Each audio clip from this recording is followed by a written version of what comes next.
What's happening, everybody? How we doing today? So let's do my quick review on episode 3 of House of the Dragon. First off, we start with the Hatfields and the Blackwoods and the Brackens. Alright, and if you know what I'm talking about, you understand the reference. This is two families that have animosity for each other. And honestly, and we found out in this episode, nobody knows why the fuck they have animosity for each other. There's no reason for the blood feud that anybody can think of. These two families just fucking hate each other. So basically we have a fucking Blackwood and a Bracken talking shit to each other.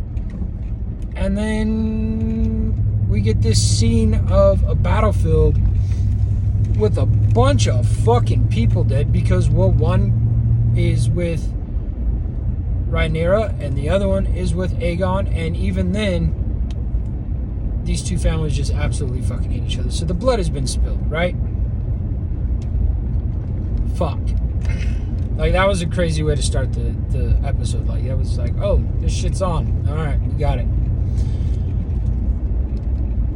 And then, like, we get Aegon and the council.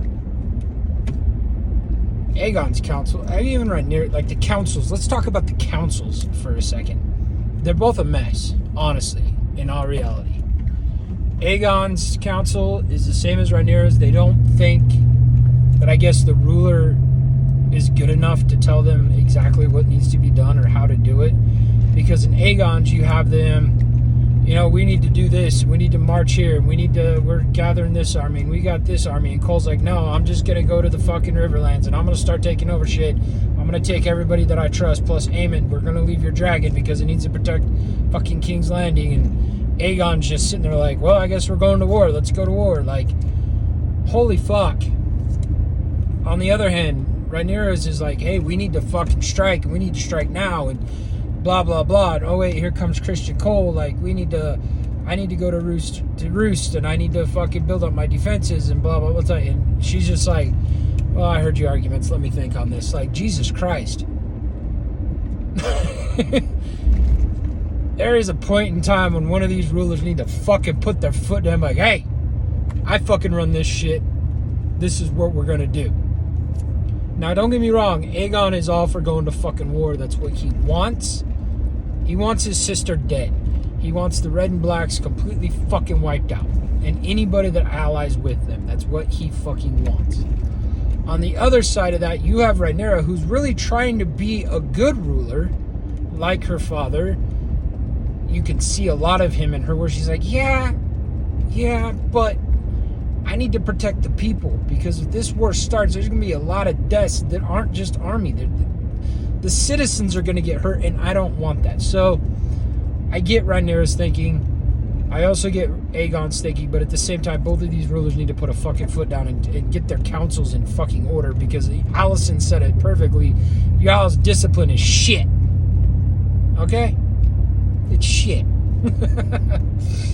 Alright.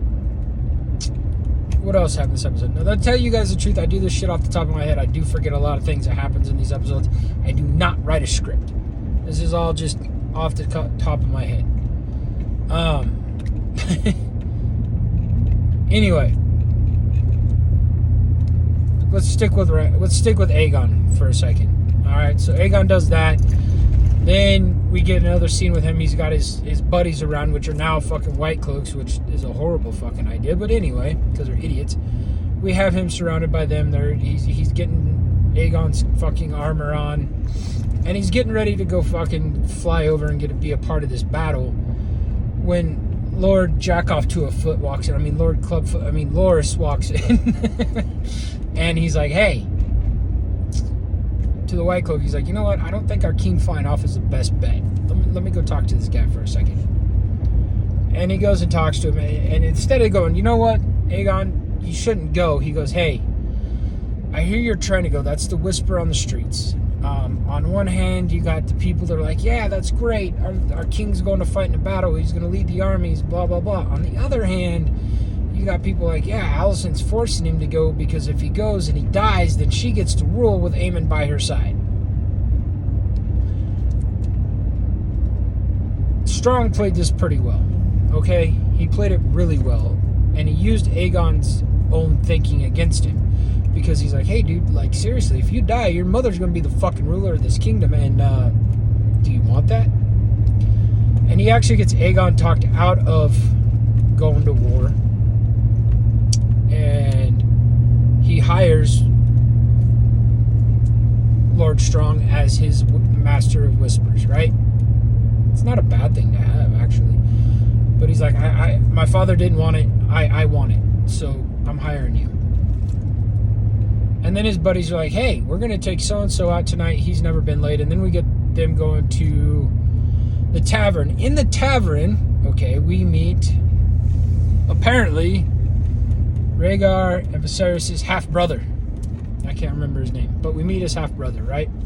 He lives in the streets, and honestly, you know, he doesn't look like a Targaryen. I'm taking his word for it at this point in time. He might be. It's been a long time since I read the book, so I can't be honest. I can't honestly say yes or no, but I do believe he is a half Targaryen. Anyway, he sides with Rhaenyra up until Aegon walks in, and he's like, hail the king! Hail the king! And then the king buys round for everybody on the kingdom. He buys a whole fucking bar around, or however drunk they want to get, I guess. And then he goes to the brothel to get this kid laid, and he's looking for a particular fucking whore, and the whore he's looking for is laying there with his brother. And then Aegon goes on to just waylaying his brother, mocking his brother, teasing his brother. And honestly, Aegon's got to be happy that he's the fucking king.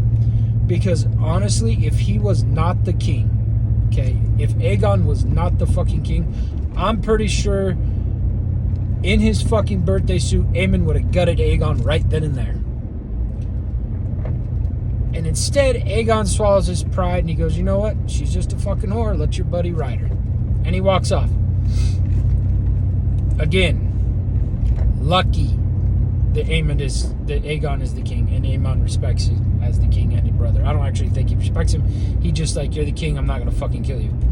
Because I'm pretty sure he'd kill him. Anyway, past that, let's go on to Rhaenyra. Rhaenyra's biggest thing is having Rhaenys in her corner.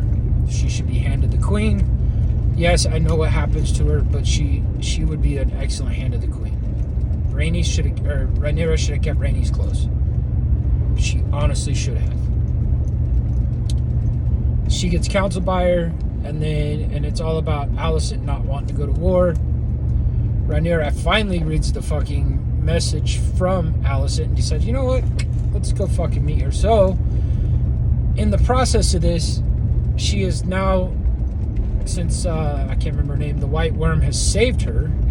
She grants her a seat on the council. Yeah, you want a seat on the council? All right, let's have you put you on the seat on the council. She goes, how do I talk to Alicent? She goes, well, we could send her a message. She's like, no, that's a bad idea, because if somebody sent me a message, I'm pretty sure they're trying to kill me. And the White Worm's like, you should just fucking kill her, but whatever. She goes to one place outside the castle, which is the temple. That's where you need to go. Rhaenyra goes up. She cloaks herself as a sister. She goes in. She has a conversation with Alicent. In the process of this conversation, correct? Alicent drops, yes, your dad was delirious. It was hard to understand him, but he said Aegon's name, and he said he was the prince that was promised to unite the realm. Ding, ding, ding. Rhaenyra goes, wait. Whoa! Motherfucker. Whoa. He told you about the Song of Ice and Fire? And Alicent kind of screws her face up like, what the fuck are you talking about? And Rhaenyra's like, okay, I know what happened. It's a story my dad used to say. It's about Aegon the Conqueror's dream. And the look that comes over Alicent's face is, oh fuck, I made a big ass mistake. She doesn't say it, but you can see it on her face, because she's like, Aegon the Conqueror.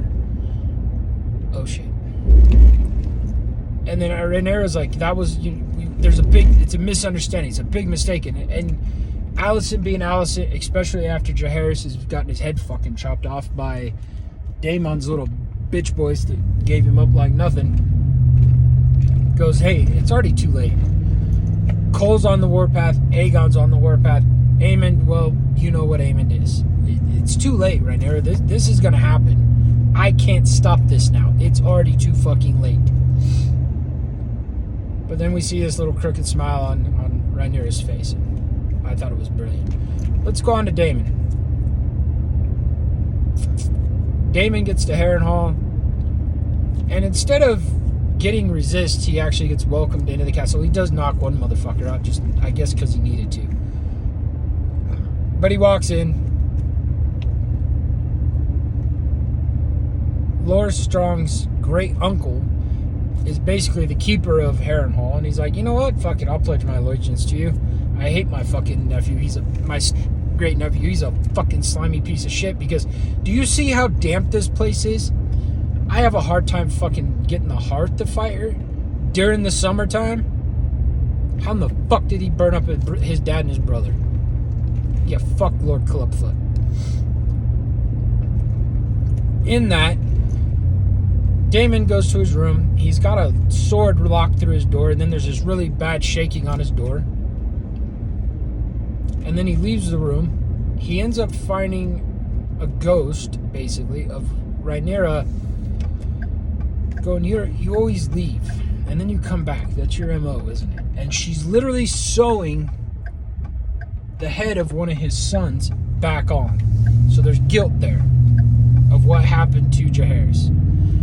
And then he closes his eye, he drops the sword, he wakes up in the Godswood, and he's kind of confused on where he is. He turns around, and I don't know her name, but the lady that's standing there goes, you're gonna die here. Can't get into that. That's a spoiler if you haven't read the books. Anyway, we got Cole. We have Alicent's brother. I can't remember his name because we just got introduced to him. They're like, you know what? Let's go to the Riverlands.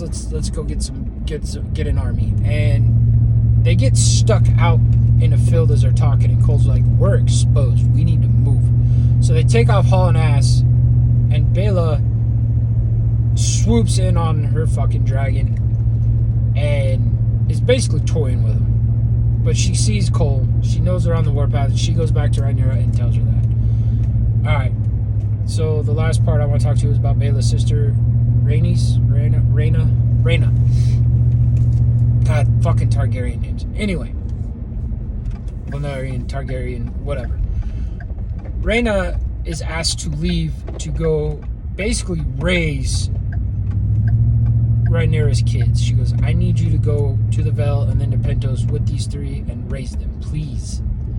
I promised a dragon. They're going to get a dragon. They're not full size, but they're going to get 2 dragons. And then also, Baela tells her, you know what? You have an even greater responsibility because now you got to protect not just 3 kids. You got to protect 3 kids, 2 dragons, and 4 eggs. So she has a pretty fucking important job. Like I said, I don't remember the rest of the episode. But anyway, with all that, I give this a strong 7.5 out of 10. It was a great episode. And seeing the preview for the next episode, I think this next episode is going to be basically all war, all battles. Shit's about to get thick. And there's going to be a death in this next episode that I don't want to see, but I know it's going to happen. I know that this person's going to fucking die. Basically because we see Aegon on a dragon and fire behind him, and then Vhagar fucking shooting fire. So yeah. Yep. That person, it's time for shit to hit the fan, and that's the next episode. Unfortunately, from what I'm hearing, this is only an 8 episode season, which means we're in the halfway mark. We only got 5 more episodes to go. Like, fuck, I wanted 10. I'm really tired of this 8 episode shit, but you know what? Whatever. As long as they do good, I'll be happy. Anyway, again, 7.5 out of 10. I'll catch you guys on the next one. Peace.